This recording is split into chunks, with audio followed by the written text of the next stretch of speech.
A continuación, Animal Político.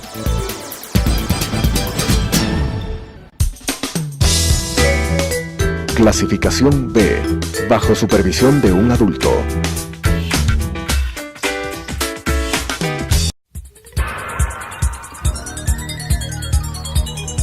Las opiniones vertidas en este espacio por la producción y dirección del programa son de exclusiva responsabilidad de sus autores y de quienes intervienen en ellos.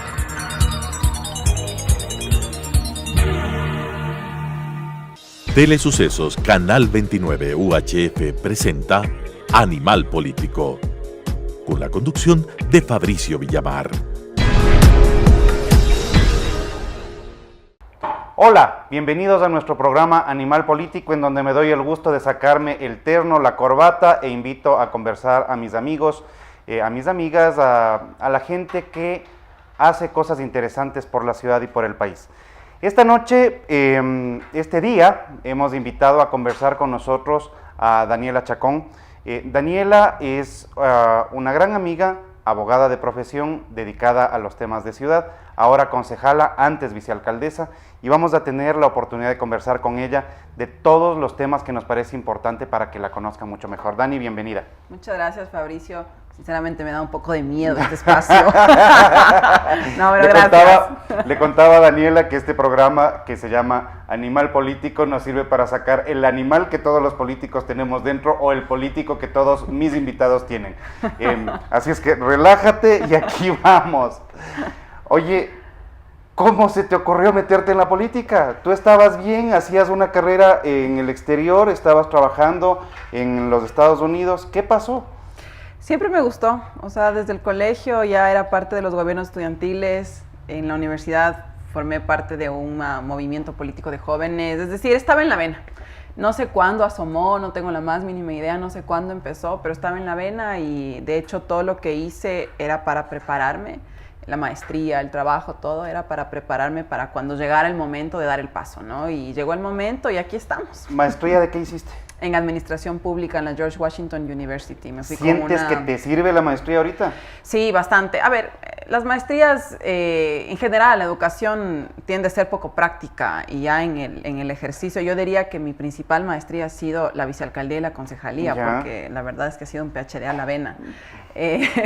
Pero sí, claro, las bases sirven, sí. ¿Cómo fue tu campaña?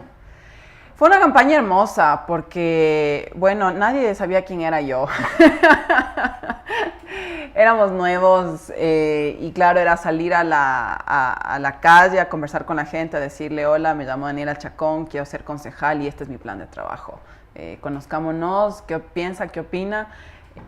Me recorrí una buena parte de mi distrito, yo soy concejal por el distrito centro es desde La Gasca hasta el Pintado. Obviamente no alcancé a visitar todos los barrios porque es enorme la ciudad, pero recorrimos mucho, caminamos mucho, gastamos zapato, conocimos gente y sobre todo conocimos los problemas, ¿no? Que eso creo que es lo más lindo porque le da sentido a lo que luego quieres hacer. Oye, en este recorrido entre La Gasca y el Pintado, ¿qué huecas encontraste? ¿Cuáles son los mejores lugares para comer en quiteño? A ver, bueno, yo tengo la suerte de que a mi papá le encanta la comida de la calle. Muy a pesar de mi mamá. Entonces, las empanaditas en La Ulloa, las empanadas de morocho de La Ulloa, yo te diría que son las empanadas las que más me gustan. O sea, vamos a tener que pasarle la factura a las empanadas de La Ulloa uno de estos días. Sí. Hay unas buenas fritadas en La Mariscal, en la 9 de octubre, fritadas de Cibel. Ya sin nombres porque en serio me van a cobrar. Son buenísimas y no puedo dejar nunca de lado las tripas de la Floresta, pues que pues, en la Vicentina, que esas siempre son las más deliciosas, yo creo que y hay unos emborrajados en la Mariscal Sucre, cerca del Pintado, que también son buenísimos. Y los motes de San Juan y los pescados también, del Mercado Central y los morochos en las 5 esquinas. Las quesadillas de San Juan también son buenasas. ¿Y de todo esto aprendiste a cocinar algo? Aprendí a cocinar cuando viví en Estados Unidos, porque no iba a comer todos los días ensalada de lechuga con tomate y pollo a la plancha. Me aburrí de comer eso y aprendí a cocinar. En lo que has visto de la ciudad, ¿qué está bien y qué está mal?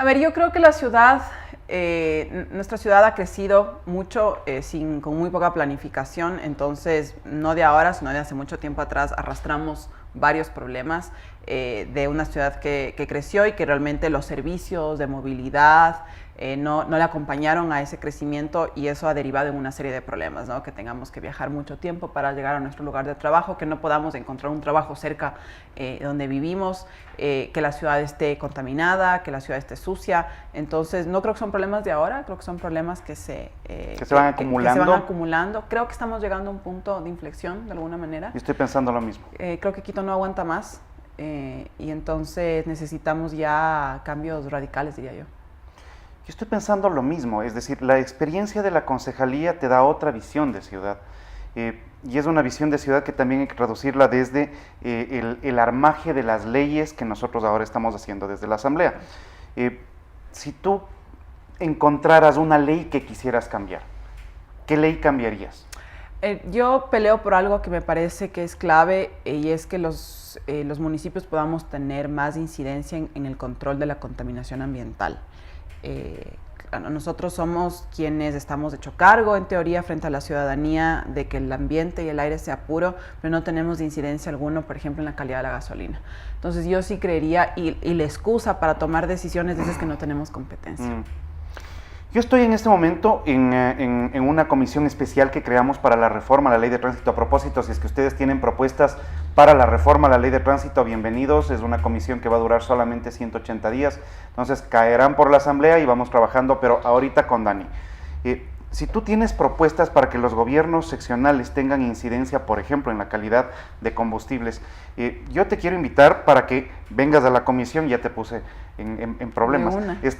Vamos para que presentes qué es lo que tiene que tener el Ecuador en calidad de combustibles para que tengamos un buen transporte, un transporte que no contamina, predecible, seguro, y especialmente en la ciudad. ¿Cuál es la diferencia de los combustibles que tienes que tener en la sierra versus los que tienes que tener en la costa?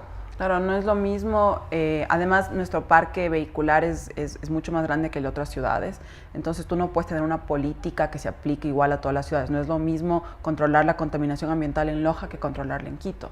Entonces, igual en la costa. Entonces, yo creo que hay muchas ciudades en el mundo que han empezado ya procesos, porque esto no es un cambio de la noche a la mañana. Esto tiene que ser progresivo, y eso tenemos que entenderlo, porque no es que de un día para el otro vamos a usar mejor gasolina y ya. Pero las ciudades se plantean plazos, las ciudades se plantean metas, y eso es lo que yo creo que debemos tener la capacidad de hacerlo. Y a propósito de que van a hacer una reforma a la ley de tránsito, creo que también hay que entrar fuerte en temas de seguridad vial. De acuerdo. Creo que también todo el tema de cómo está estructurada las revisiones técnicas vehiculares, las matriculaciones, la construcción de los chasis y de los transportes públicos, todo eso está a la mitad en manos del gobierno, a la mitad en manos del gobierno nacional y del gobierno local. No hay una buena coordinación, sí. Y eso también incide en la seguridad en la que nos transportamos, ¿no? Entonces creo que todas esas cosas van a ser claves. Yo ya me voy a instalar en la comisión. Oye, seguridad, ¿es esta ciudad segura para las mujeres?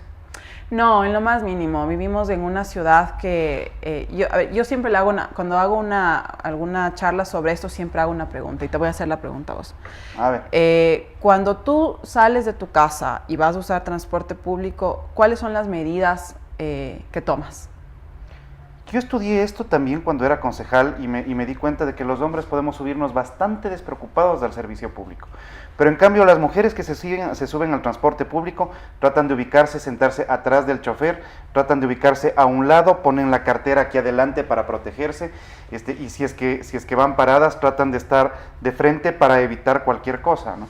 Claro, o sea, nosotros no solo nos preocupamos por guardar el celular y la billetera, que es un tema que también los hombres se preocupan, es decir, la seguridad en general es algo que nos preocupamos tanto hombres como mujeres, pero aparte nosotros tenemos que tomar todas estas precauciones adicionales solo por el hecho de ser mujeres, y una principal es al inicio de tu día, cuando te estás vistiendo, y ahí empieza la diferencia entre hombres y mujeres. Cuando te estás vistiendo como mujer, si tú vas a usar el transporte público ese día o vas a caminar mucho por la calle, dices, y vas a estar sola, por ejemplo, dices, bueno, hoy día no me voy a poner falda.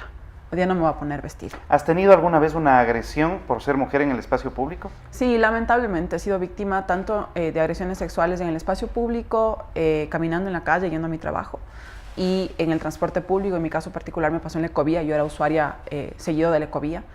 Y lamentablemente lo que termina pasando en esos casos es que si es que puedes hacerlo, dejas de usar el transporte público. Sí. Pero si y es se que vuelve no un transporte puedes, público más caro para las mujeres. exacto, y si no puedes hacerlo es una doble discriminación, porque estás yendo en un transporte de mala calidad y aparte te suceden estas agresiones sexuales por ser mujer. Entonces, Quito no es la excepción, además muchas ciudades en la región les pasa lo mismo que a Quito, por eso hay un trabajo conjunto regional, pero Quito es una ciudad que es agresiva y discriminatoria con sus mujeres, con sus niñas. Hay muchos niños, niñas, adolescentes que viajan solos en el transporte público. Hay casos de mucha agresión sexual a los niños, lo hemos visto en el trolebús, en la Ecovía.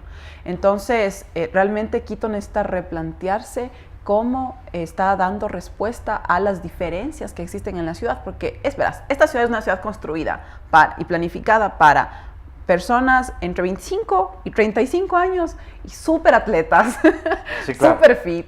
Pero una madre o un padre con guaguas, un adulto mayor, una persona con discapacidad, una mujer, realmente no es una ciudad que es para todos.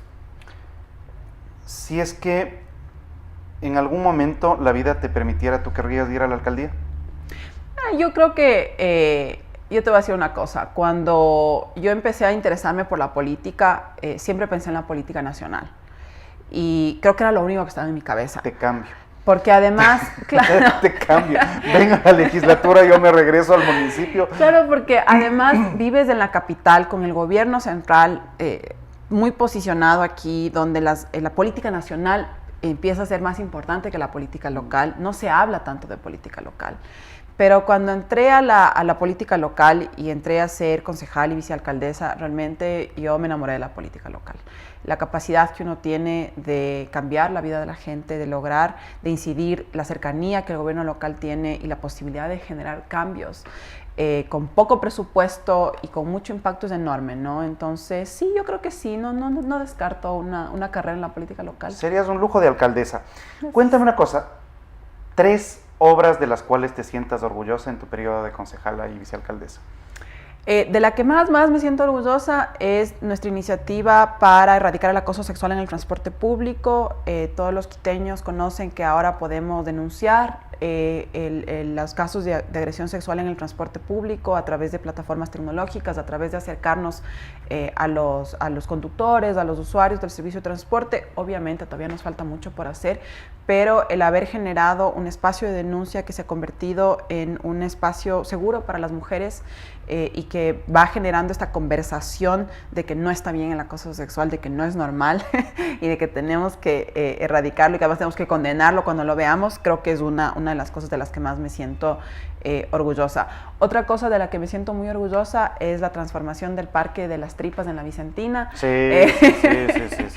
Esa es... Si han ido ustedes al Parque de las Tripas en la Vicentina, ¿no es cierto? ¿Sí le vieron cómo está remodeladito? Dani. Nos tomó más de un año esa remodelación porque pues había mucho conflicto alrededor de ese espacio, pero bueno, estoy muy contenta. De ahí te diría que otra de las cosas que me siento muy orgullosa es el trabajo que estamos haciendo con los peatones y con los ciclistas, trabajando en una ordenanza de movilidad sostenible para que la movilidad a pie y en bicicleta sea considerada como una forma de transportarse y tenga presupuesto, tenga infraestructura y podamos convivir en las calles de manera segura. ¿El metro va, no va? ¿Qué mismo? Bueno, el metro va.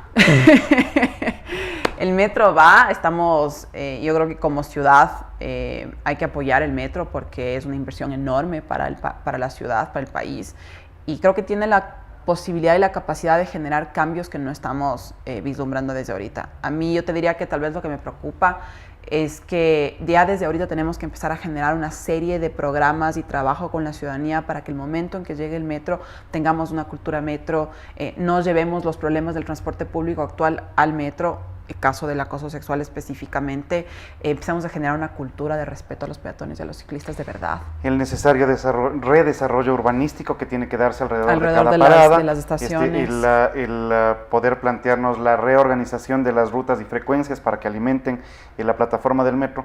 La Dani se metió en una pelea que ha sido muy fuerte, hay una discusión muy grande respecto de la famosa solución vial Guayasamín.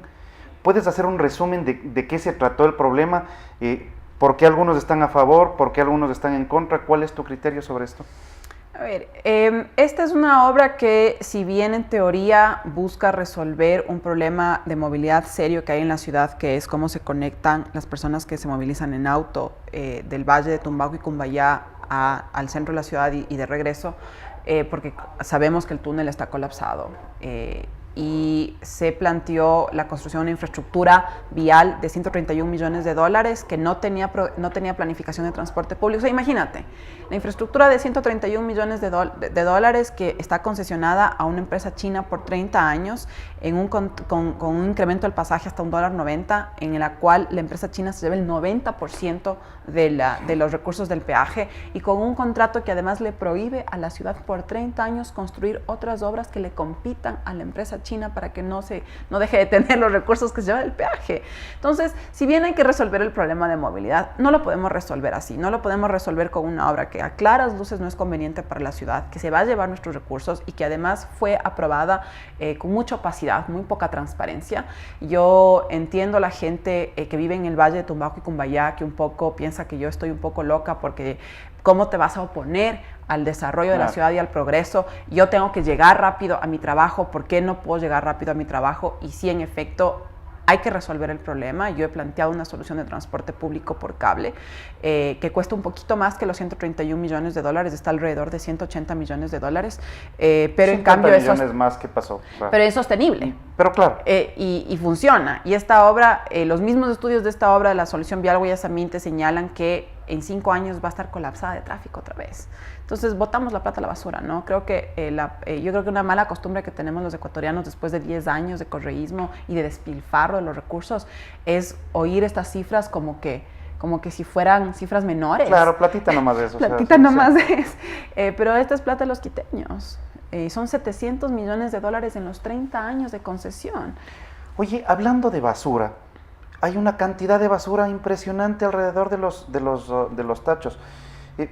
Yo sé que es incómodo plantear el tema, pero posiblemente le quitamos nosotros la corresponsabilidad del ciudadano en el momento en que pusimos estos tachos grandotes. Entonces todo el mundo sale y bota la basura a la hora que le da la gana y no se acuerdan de a qué hora pasaba el recolector o si es que la recoge o no. ¿Te has puesto a pensar qué es lo que está sucediendo? Quito es más limpio que el sur tiene más atención que el norte, es una ciudad equilibrada. ¿Qué está pasando en esto? Bueno, primero yo soy escéptica de los contenedores, sinceramente. Entiendo que en algunas partes de la ciudad pueda ser importante y necesario, por ejemplo, en zonas donde hay mucho movimiento, donde hay muchos restaurantes, por ejemplo. Sí, o sea, yo creo que ahí los contenedores hacen sentido. Ya en la parte residencial lo que estamos viendo es lo que tú dices, que se llenan de basura, que la gente ha perdido la corresponsabilidad que es absolutamente necesaria para que esta ciudad funcione. Creo que lamentablemente sigue habiendo una diferencia entre las diferentes partes de la ciudad, léase norte-sur, pero ahora también hablemos de las parroquias rurales. Yo siento, por ejemplo, que este gobierno ha hecho muchas inversiones en el norte de la ciudad.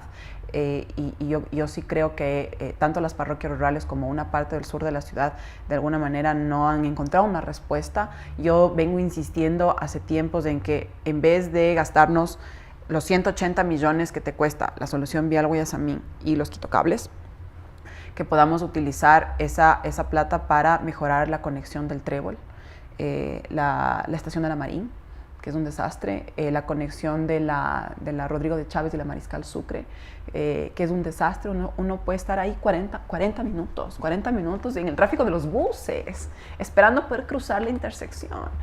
Entonces, o sea, la ciudad tiene muchos problemas que hay que priorizar, por supuesto, porque los recursos son limitados, pero creo que es posible hacer muchas cosas que podamos transformar la vida de la gente rápido. ¿Esta es una ciudad amigable con los niños? No. A ver, tú viviste siempre en Quito, tú eres quiteña, quiteñísima. Sí, quiteña, quiteñísima. Hija de quiteños, quiteñísimos. Quiteñísimos, hija de quiteños, mis abuelos de madre son quiteños. Y mis abuelos de padres son de Ambato y de Riobamba. Ah, yo sabía que tenía un pedacito de Chagra. Yo soy hijo de Chagras. Mi papá vino de Ibarra, mi mamá de Ambato, y se conocieron en la central, como la mayoría de los quiteños. Y había una sociedad aquí que se llamaba la Sociedad de Quiteños Residentes en Quito, sí. Que para ser parte de la Sociedad de Quiteños Residentes en Quito tienes que tener padres y abuelos que hayan nacido solamente en Quito, así es que ya no calificaste. No, ay, parte. Quito para los niños. A ver, esto que te decía al principio de que Quito creció mucho, yo me acuerdo cuando yo era guagua, era súper fácil salir a jugar en la calle, no había problema, es decir, tú salías nomás y jugabas en la calle, te ibas con tus vecinos del barrio caminando al parque cerca de la casa y no había problema, los papás no se preocupaban. Pero la ciudad ha crecido tanto y se ha vuelto tan agresiva y tan insegura que obviamente ya las familias toman sus precauciones. Entonces dejan de utilizar los espacios públicos o los niños ya no pueden utilizar los espacios públicos solos, salvo que estén acompañados. Y eso genera una serie de toma de decisiones que van haciendo que la ciudad cada vez se vea más reducida a los espacios más pequeños y más privados. Y creo que eso afecta a los niños principalmente. Y entonces me parece sí que es absolutamente necesario como que volver a retomar la confianza en salir a la calle, en salir al parque, y eso viene de la mano con generar las condiciones de seguridad para que si sales no te atropellen, porque eso pasa, pero también a que esos espacios cuando están llenos de gente pues son más seguros para los niños, ¿no? Entonces sí creo que es lo que te decía, es una ciudad para personas adultas que obviamente pueden cuidarse por sí mismas, pero no es una ciudad para los vulnerables. Una de las cosas que me sorprendió es que tú tenías un programa en el cual te subías al transporte público y le acompañabas a alguien para conocer cómo ha sido su día en el transporte público. ¿Cómo funciona esto? A ver, me pueden escribir a mis redes sociales, Facebook, Twitter, por favor, Daniela Chacón. Y yo les acompaño en sus recorridos de transporte público, es decir, de tu casa al trabajo o del trabajo a tu casa, o si tienes que hacer algún trámite o alguna cosa, me escribes y yo te acompaño. Entonces tuve una vivencia, Fabricio, hermosa, realmente increíble, porque yo puedo tomar el bus de mi casa a mi trabajo todos los días. Yo vivo por la Plaza Artigas, me bajo caminando a la Colón, cojo la Ecovía, me bajo en la Marín y subo. Y ya voy a saber de memoria esa experiencia, pero la experiencia de recorrerte toda la ciudad y de, por ejemplo, te pongo un caso, yo le acompañé a Miriam, que trabaja como empleada doméstica en una casa en la González Suárez, y ella vive en la Planada, y ella se demora 2 horas y media en llegar a su trabajo, pero podría demorarse mucho menos. ¿Sabes por qué no se demora tanto? Porque el último bus que puede coger para llegar a la González Suárez le deja cerca de la Plaza Argentina. No hay buses a la González Suárez. Sí, claro.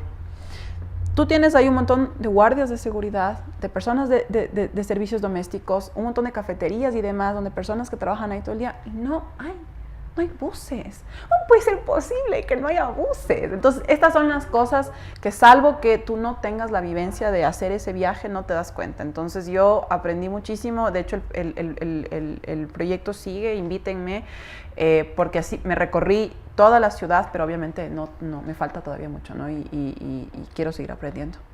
Oye, buena idea. Yo te puedo acompañar en una de estas. Vamos. Y te acompaño. Hincha de... Chuta, me mataste. Ese es un problema para mí. Me encanta el fútbol del Ecuador. 4 nombres de jugadores que estén en la selección, por favor. Yo sabía que en esta le iba a coger. Ener Valencia, Antonio Valencia, el nuevo, Romario, que me pareció fantástico. Bueno, ahora tenemos una nueva selección, ¿no? Me da pena que no hayamos clasificado al Mundial, pero creo que es la consecuencia de una mala campaña, sinceramente, de nuestro fútbol. Creo que es una oportunidad enorme para que volvamos a clasificar al Mundial, y me falta un nombre, Jefferson Montero. ¿Sigue? Y con esos estamos. Nos hemos dado el gusto de conversar con Daniela Chacón, ex vicealcaldesa, concejala de Quito, una buena amiga de nosotros, y un ejemplo para las jóvenes y para las mujeres que quieren hacer política. Gracias, Dani, por acompañarnos. Muchas gracias por la invitación. Un abrazo para ustedes, nos vemos la próxima semana.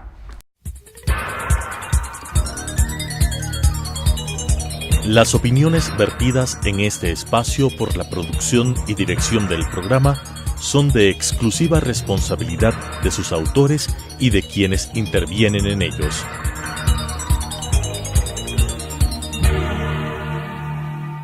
Telesucesos Canal 29 UHF presenta Animal Político, con la conducción de Fabricio Villamar.